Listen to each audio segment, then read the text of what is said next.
What happens when control masquerades as community, and one woman's obsession with order turns into a $2 million inferno?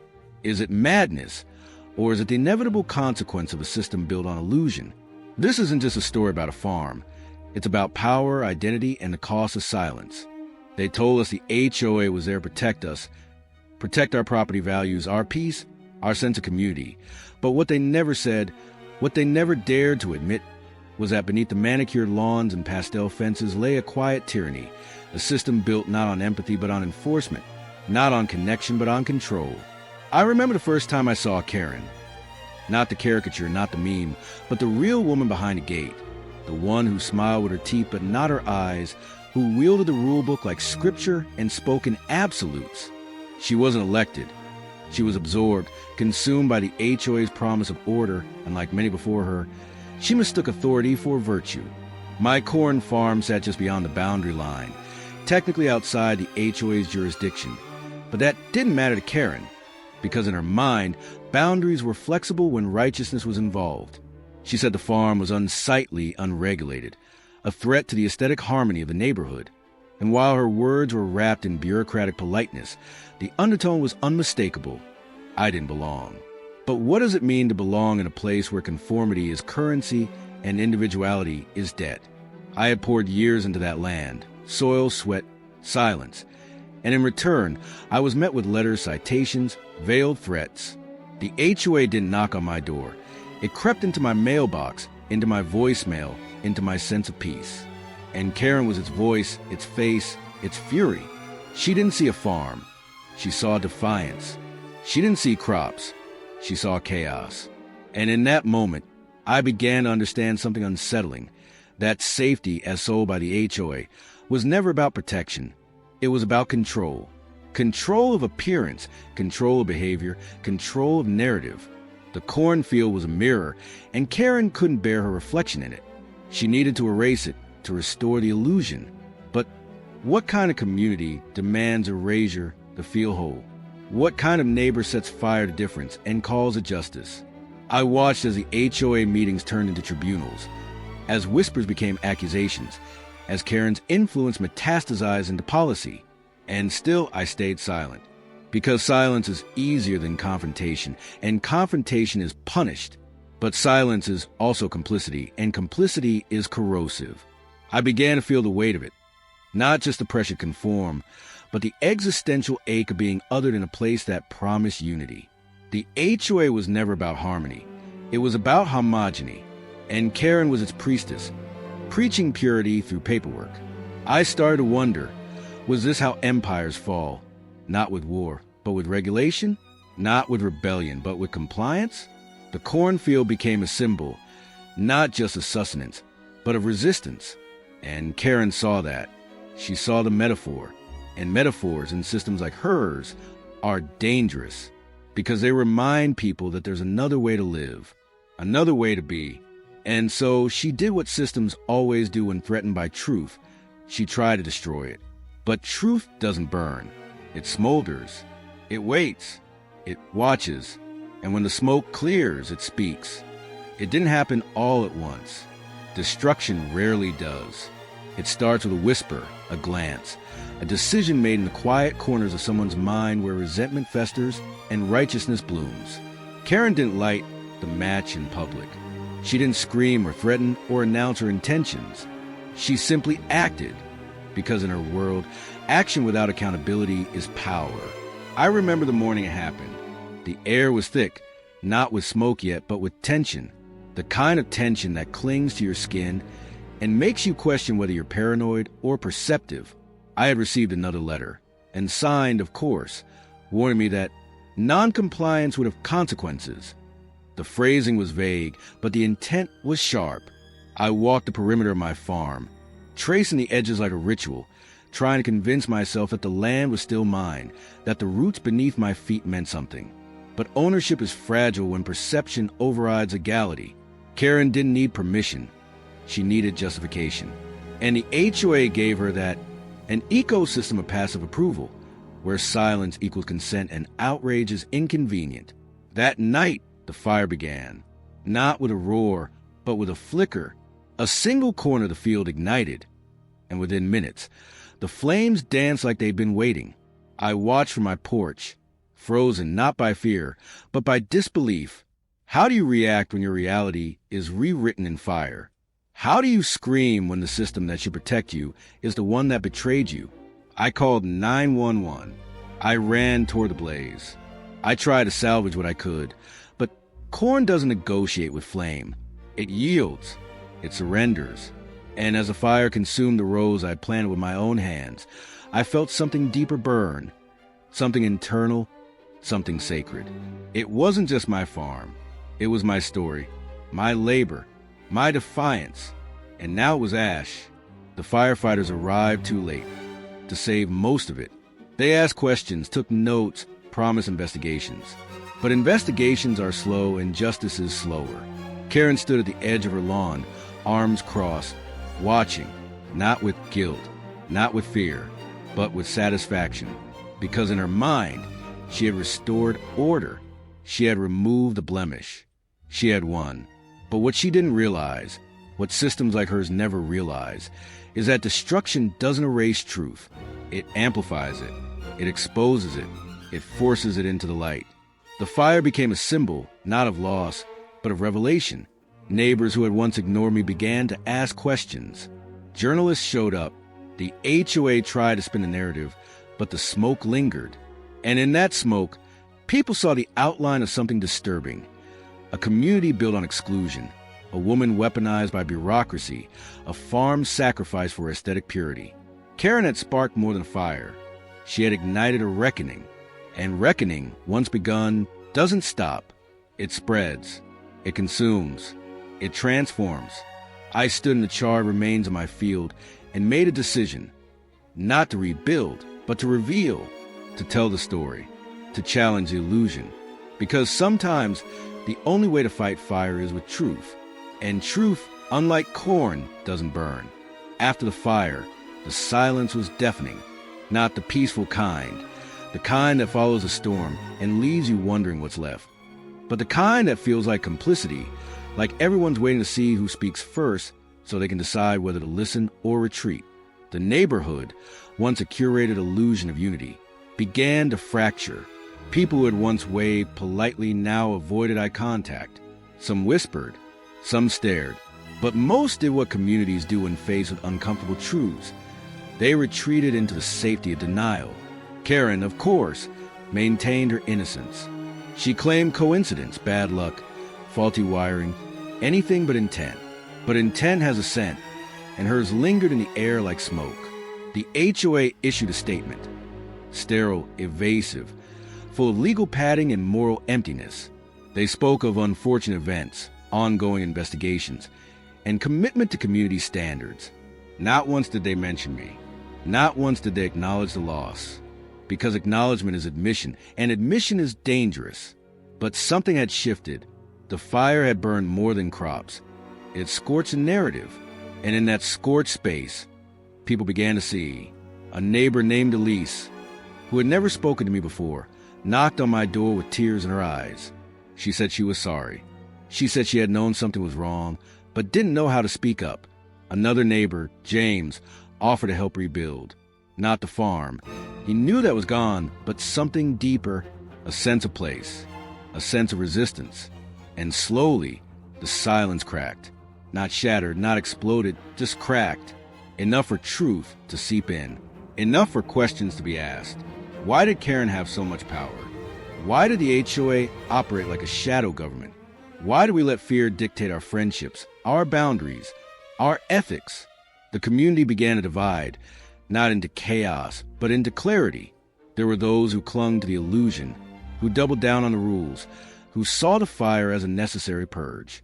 And there were those who woke up, who saw the HOA not as a protector, but as a parasite, who saw Karen not as a leader, but as a symptom. And in that division, something rare happened: honesty. People started sharing stories about fines for garden gnomes, threats over paint colors, surveillance disguised as concern. The HOA had always been invasive, but the fire made it visible, and visibility is power. I was invited to speak at a local town hall. I didn't prepare a speech. I spoke from the burn. I told them what it felt like to watch your labor turn to ash, what it felt like to be erased in the name of order, what it felt like to be punished for existing outside the frame. And when I finished, there was no applause, just silence. But this time, it was the kind that listens, the kind that holds space, the kind that means something. Karen didn't attend. She sent a statement. It was defensive, cold, full of legalese, but no one read it aloud, because her words no longer held weight. The mask had slipped, and once a mask slips, it can't be worn again. The community was changing, not perfectly, not quickly, but undeniably. And change, once begun, is hard to contain. The fire had exposed a rot, and exposure is the first step to healing. But healing requires confrontation, and confrontation requires courage. And courage, I learned, is contagious. It was surreal, not cinematic, not dramatic in a Hollywood sense, but surreal in the way reality bends when justice finally arrives, not as a concept, but as a presence. The SWAT team didn't come for vengeance. They came for accountability. And accountability, when it wears a badge and carries a warrant, doesn't knock politely. It asserts, it interrupts, it reclaims a narrative. Karen had lived in that house for over a decade, nestled behind hedges trimmed to perfection, a fortress of curated normalcy. But normalcy is fragile when built on suppression. The investigation had been slow, deliberate, methodical. Arson isn't just a crime, it's a statement. And Karen's statement had been loud, even if she never spoke it aloud. The evidence mounted. Security footage, witness accounts, inconsistencies in her alibi. The HOA tried to shield her, of course. They issued statements, hired lawyers, spun stories. But systems built on illusion collapse under scrutiny. And scrutiny had arrived in tactical gear. I watched from across the street as the SWAT team approached her door, not with rage, but with precision. The neighborhood was silent, but not asleep. Curtains twitched, phones recorded. Children were ushered inside. And Karen stood frozen, not defiant, not apologetic, but exposed. Because exposure is the enemy of control. She tried to speak, to explain, to redirect. But the officers weren't there for debate. They were there for truth. And truth, when backed by law, doesn't negotiate. She was escorted out, handcuffed, silent, surrounded by the very authorities she once claimed to represent. And in that moment, something shifted, not just in her, but in the community. The HOA's power had always been performative, rooted in fear and compliance. But fear is a poor foundation when the walls begin to crack. Neighbors who had once feared Karen now watched her fall. And in that fall, they saw themselves not as perpetrators, but as participants. Because systems like the HOA don't operate in isolation. They thrive on silence, on complicity, on the quiet nod to those who choose comfort over courage. The reckoning wasn't just Karen's arrest. It was the community's awakening. The HOA board was forced to resign. Policies were rewritten. Oversight was demanded. And I, once the outsider, the nuisance, the problem, was asked to help lead the reform. I didn't say yes immediately. Because leadership, when born from trauma, requires reflection. But I did speak. I spoke at meetings, at forums, at schools. I told the story, not just of the fire, but of the system that allowed it. I spoke of power, of illusion, of the cost of silence. And people listened, not because I was eloquent, but because I was honest. Karen's arrest was a symbol, but symbols fade. What matters is what we build in their wake. The SWAT team left. The news vans packed up. The neighborhood returned to its routines. But something fundamental had changed. The illusion was gone, and in its place was a question. What kind of community do we want to be? Not just in policy, but in practice. Not just in appearance, but in essence. And that question, unsettling, demanding, relentless, became our compass. Because reckoning isn't an end. It's a beginning. And beginnings, when forged in truth, are unbreakable. There's something about fire that forces clarity. It strips away the ornamental, the decorative, the performative, and leaves only the essential.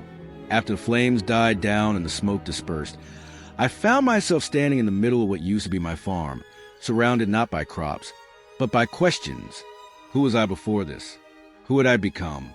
And what did it mean to belong in a place that never wanted me whole?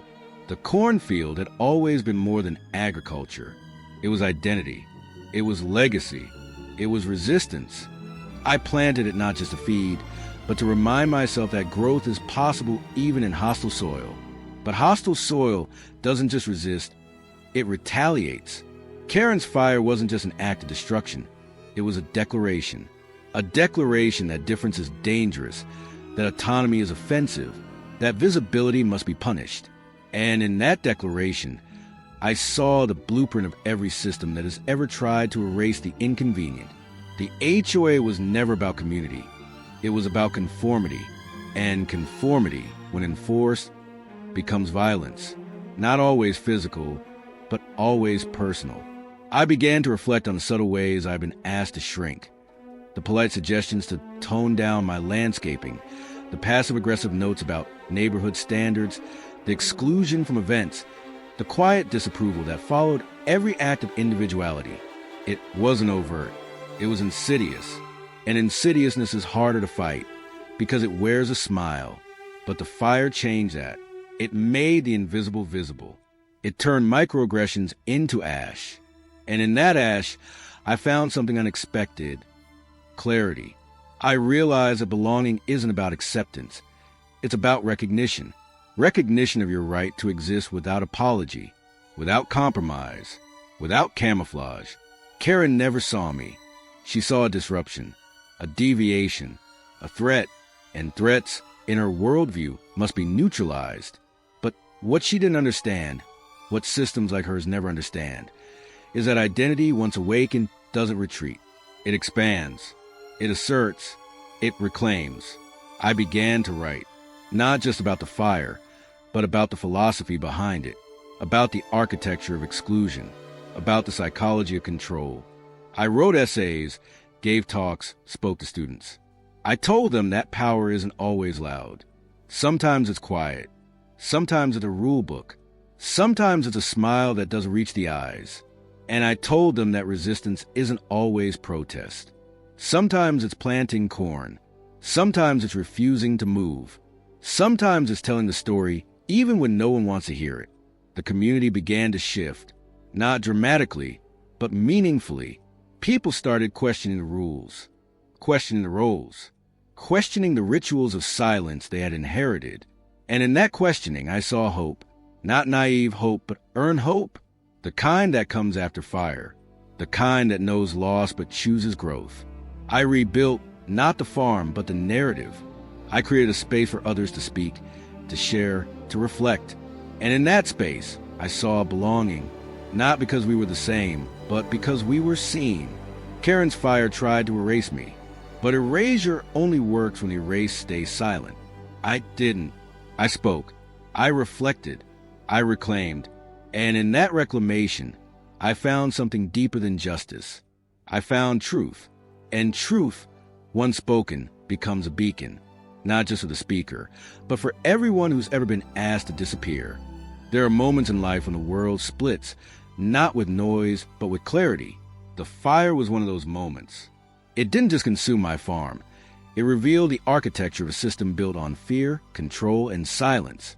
And once revealed, it demanded reckoning, not just with Karen, not just with the HOA, but with ourselves. What do we tolerate in the name of peace? What do we sacrifice for the illusion of order? What truths do we bury beneath manicured lawns and polite conversations? I lost $2 million worth of crops. I lost years of labor. I lost the quiet sanctuary I had built with my own hands.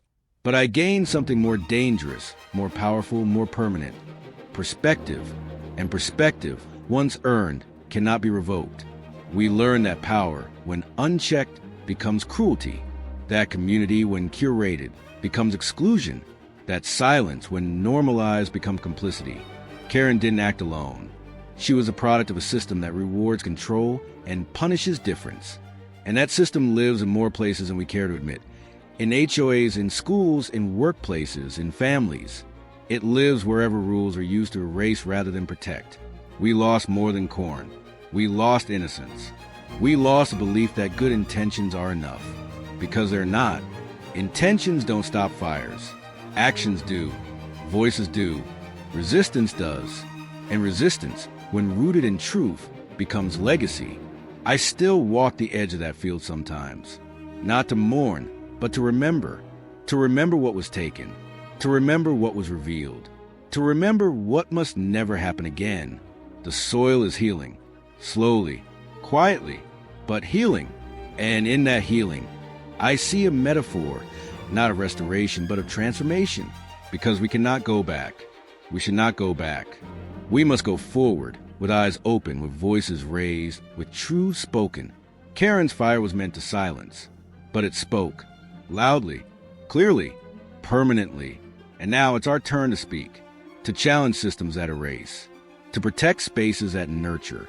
To build communities that see. Not just the convenient, but the complex. Not just the familiar, but the free. This story isn't just mine. It's yours. It's ours. It's a warning. It's a mirror. It's a call. And calls, when answered, become movements. So answer, speak, build, remember. Because forgetting is how it begins. And remembering is how we end it.